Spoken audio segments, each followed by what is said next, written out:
Hello dear, आपके अपने YouTube channel चैन sir में आपका स्वागत है। आज का जो वीडियो है यहाँ पर आपको देखने को मिलेगा सोशल एंड पॉलिटिकल लाइफ का चैप्टर 4 द यूनियन एग्जीक्यूटिव का कंप्लीट एक्सरसाइज वर्क का है, वो आपको इस वीडियो में मिलेगा। आप मेरे साथ इस वीडियो में जुड़े रहिए, और अगर आप मेरे यूट्यूब चैनल पर नए हैं तो प्लीज़ मेरे यूट्यूब चैनल को सब्सक्राइब जरूर कीजिए। हम एक्सरसाइज में चलते हैं, तो यहाँ पर आपको जो फर्स्ट एक्सरसाइज है आपका वो मिल रहा है filling the blanks.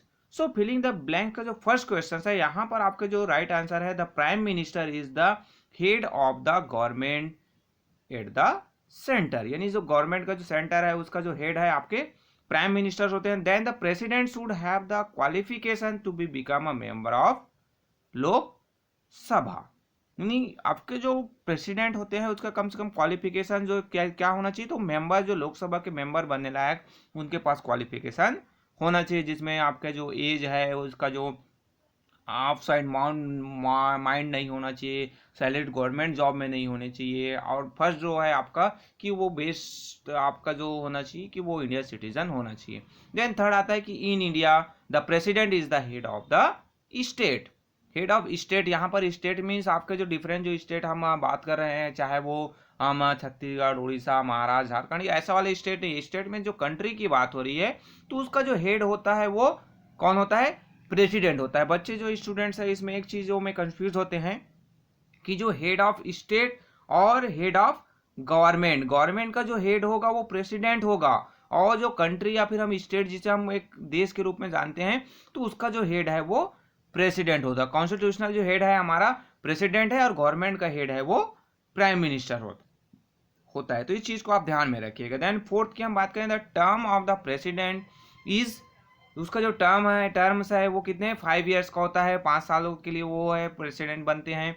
Then the council of minister can advise the president to dissolve the parliament, यानी काउंसिल ऑफ मिनिस्टर जिसमें आपके जो प्राइम मिनिस्टर होते हैं और डिफरेंट जो कैबिनेट मिनिस्टर होते हैं वो मिलकर आपके काउंसिल ऑफ मिनिस्टर होते हैं, और वो एडवाइस कर सकते हैं कि इनको प्रेसिडेंट को कि वो जो पार्लियामेंट है उसको भंग कर दें। तो ये आपके जो फिलिंग द ब्लैंक्स। देन हम नेक्स्ट ट्रू एंड फॉल्स की बात करें तो फर्स्ट है India follow the presidential form of government, ये फॉल्स है आपका। इंडिया जो है प्रेसिडेंटल फॉर्म ऑफ गवर्नमेंट का फॉलो नहीं करता है, वो जो डेमोक्रेटिक जो फॉर्म्स है उसको फॉलो करता है वो।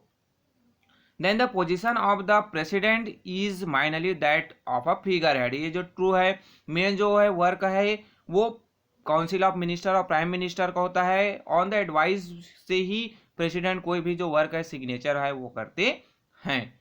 हेड होता है स्टेट का प्रेसिडेंट, बट जितने भी जो काम है वो कहीं ना कहीं प्राइम मिनिस्टर के एडवाइस से ही करता है, इसलिए उसको फिगर हेड कहा गया है। Then the prime minister is the supreme commander of the arm force, ये आपका फॉल्स है। सुप्रीम कमांडर आर्म फोर्स के कौन होते हैं? हमारे प्रेसिडेंट होते हैं, बट यहाँ पर प्राइम मिनिस्टर दिया गया इसलिए फॉल्स हो गया। Then if the prime minister resign all the minister should resign, ये ट्रू है, अगर प्राइम मिनिस्टर रिजाइन करता है तो जितने भी मिनिस्टर है उनको रिजाइन करना पड़ता है, बट अगर कोई एक मिनिस्टर रिजाइन करता है तो वहां पर प्राइम मिनिस्टर को रिजाइन करने की जरूरत नहीं है। Then under the RTI act people can examine government file, ये बिल्कुल ट्रू है।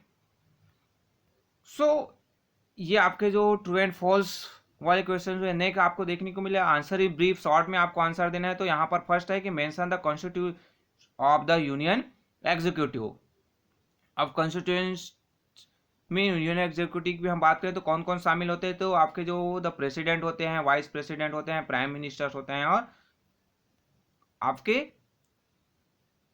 काउंसिल ऑफ मिनिस्टर होते हैं। तो ये इनसे मिलकर आपके यूनियन जो एग्जीक्यूटिव है वो बनता है। Then who elect the president of India, तो प्रेसिडेंट ऑफ इंडिया का इलेक्शन कौन करता है? तो प्रेसिडेंट का इलेक्शन जो है वो इलेक्टोरल जो कॉलेज है वो मिलकर करते हैं, जिसमें आपके कौन कौन होते हैं? तो मेंबर ऑफ बाथ हाउसेज, जिसमें पार्लियामेंट के जो बाथ हाउसेज है आपके कौन कौन सा हाउस है? एक है आपके राज्यसभा और लोकसभा। देन आपके जो लेजिस्लेटिव असेंबलीज और लेजिस्लेटिव जो काउंसिल होते हैं, ऑल जो स्टेट्स यूनियन टेरिटरीज, वहां के जो मेंबर्स हैं वो भी पार्लियामेंट आपके प्रेसिडेंट के इलेक्शन में जो इलेक्टोरल जो कॉलेज जो कॉन्स्टिट्यूट किया जाता है, कॉन्स्टिट्यूंट करते हैं, उसमें ये शामिल होता है। ये आपके जो प्रेसिडेंट के इलेक्शन है। Then name the 3 chairs of union council of minister, तो काउंसिल ऑफ मिनिस्टर में तो तीन जो भाग होते हैं, इसमें cabinet minister, minister of state और डिप्टी जो मिनिस्टर्स हैं, ये तीनों होते हैं, जिसमें सबसे ज़्यादा पावरफुल आपके कैबिनेट मिनिस्टर होते हैं। देन नेक्स्ट आपको मिलेगा, नेक्स्ट क्वेश्चन है आंसर इन डिटेल में, why is the president position called a figure head. यहाँ पर आपके the president position is called a figure head, she should be bounded by the constitution to follow the advice of prime minister. इन्हीं prime minister के advice से भी जितने भी work है वो किए जाते हैं। यहाँ पर ये तो आंसर इन ब्रीफ टाइप का है, इसको और आप डिटेल करके नोट डाउन कर सकते हैं। Then under what circumstance can an emergency be declared by the president. वो कौन कौन से जो सिचुएशन है जब वो प्रेसिडेंट जो है इमरजेंसी डिक्लेयर कर सकता है। तो यहाँ पर कुछ जो पॉइंट्स दिया गया, जैसे स्टेट्स है वहाँ पर प्रेसिडेंट के द्वारा on the advice of prime minister और काउंसिल ऑफ मिनिस्टर है, उनके एडवाइस से वो इमरजेंसी डिक्लेयर कर सकता है।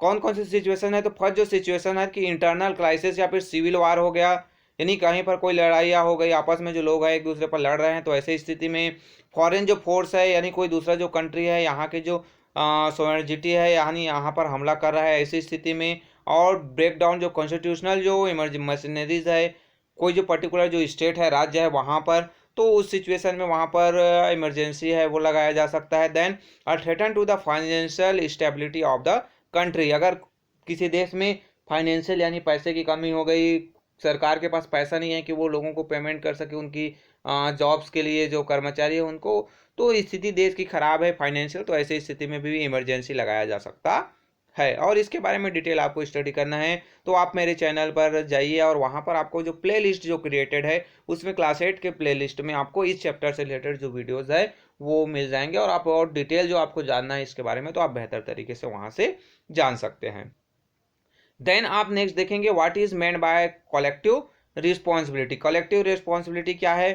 So in India the Indian democracy the minister are collective responsible to the Lok Sabha as the Lok Sabha represented the people of India. यानी जो लोकसभा है और जो काउंसिल ऑफ मिनिस्टर्स हैं, प्राइम मिनिस्टर है, वो रिस्पॉन्सिबल होते हैं लोकसभा के लिए, क्योंकि जो पीपल्स हैं, लोग हैं, वो इनको इलेक्ट करके भेजते हैं और वो उनके रिप्रेजेंटेटिव होते हैं। सो यहाँ पर जो लोकसभा है वो no confident motion pass out कर देते, तो यहाँ पर प्राइम मिनिस्टर ही नहीं जितने भी मिनिस्टर्स हैं उन सभी को रिजाइन करना पड़ता है, तो ये आपका कहलाता है collective responsibility. Then what is the RTI act, discuss in detail. RTI act क्या है इसके बारे में आपको डिटेल में आंसर देना है। तो ये जो आरटीआई एक्ट है ये जो आप 2005 में पास आउट किया गया था, और इस एक्ट के थ्रू कोई भी जो गवर्नमेंट रिकॉर्ड्स है उसको आप मांग सकते हैं, सिटीजन है कोई भी जो इन्फॉर्मेशन है गवर्नमेंट और पब्लिक अथॉरिटी से ले सकते हैं, और वो जो इन्फॉर्मेशन है उसको विद इन 13 डेज में उसको प्रोवाइड करना है। देन इमीडिएट भी, और या फिर ज़्यादा से ज़्यादा मैक्सिमम 13 डेज तक टाइम में उसको प्रोवाइड करना है। और ये कहीं ना कहीं जो करप्शंस के लिए, इंडिया में जो करप्शन था उसके लिए बहुत बड़ा समस्या के समाधान के रूप में आया। गवर्नमेंट फाइल है उसका फोटोकॉपीज आप ले सकते हैं, बस उसको पेज के अकॉर्डिंग तो आपको नॉर्मल सा फीस है वो पेड करना है। और कहीं ना कहीं जो ये जो अनजस्टिस हो रहा था लोगों के लिए, राशन कार्ड से रिलेटेड है, गवर्नमेंट एड्स है, सो उसको रोकने का जो बहुत बड़ा काम है ये आपके आरटीआई एक्ट करते हैं। देन नेक्स्ट क्वेश्चन है आपका कि मल्टीपल चॉइस क्वेश्चन में आप एमसीक्यू क्वेश्चंस में आपको देखोगे तो फर्स्ट जो आपका मिल रहा है वो है आपका ए का जो फर्स्ट का डी आंसर है, देन सेकंड का भी डी, थर्ड का ए, फोर्थ का डी, देन फिफ्थ का बी और सिक्स का बी, सेवन का डी। तो ये आपके कंप्लीट जो एमसीक्यू के जो राइट आंसर है, राइट पॉइंट्स है वो आपको यहाँ पर दिए गए हैं। देन आपके वैल्यू बेस्ड जो क्वेश्चंस है उसमें से आपके क्या वैल्यूज आपको मिलती है। तो फर्स्ट जो वैल्यूज आप सीखेंगे कि बिगेन proactive and resourceful, then willing to fight for this rights and the rights of other like him. Then आपका जो थर्ड आता है कि having a spirit of brotherhood. Then last है आपके बिगेन कॉम्पिशनेंट एंड हेल्पफुल। तो ये पॉइंट्स जो लगभग आपको हर एक वैल्यूज है ये आपको देखने को मिलता है। तो ये आपका जो चैप्टर 4 का कंप्लीट जो एक्सरसाइज वर्क है यहाँ पर कंप्लीट होता है। देन आपको नेक्स्ट जो क्लासेस है वहाँ पर आपको अदर जो चैप्टर है उसके आंसर्स की मिल जाएंगे। सो अगर ये वीडियो आपको पसंद आया तो प्लीज़ लाइक कीजिए, अपने दोस्तों के साथ शेयर कीजिए, और कुछ डाउट्स है, कुछ सजेस्ट करना है तो कमेंट्स बॉक्स में आप कमेंट्स करके डाउट्स है, सजेस्ट है, उसको क्लियर कर सकते हैं। देन आपको अगर मेरा चैनल पसंद आया होगा, मेरे वीडियोस पसंद आया तो प्लीज़ मेरे चैनल को लाइक कीजिए, सब्सक्राइब कीजिए और मेरे साथ जुड़े रहिए। Okay, thank you.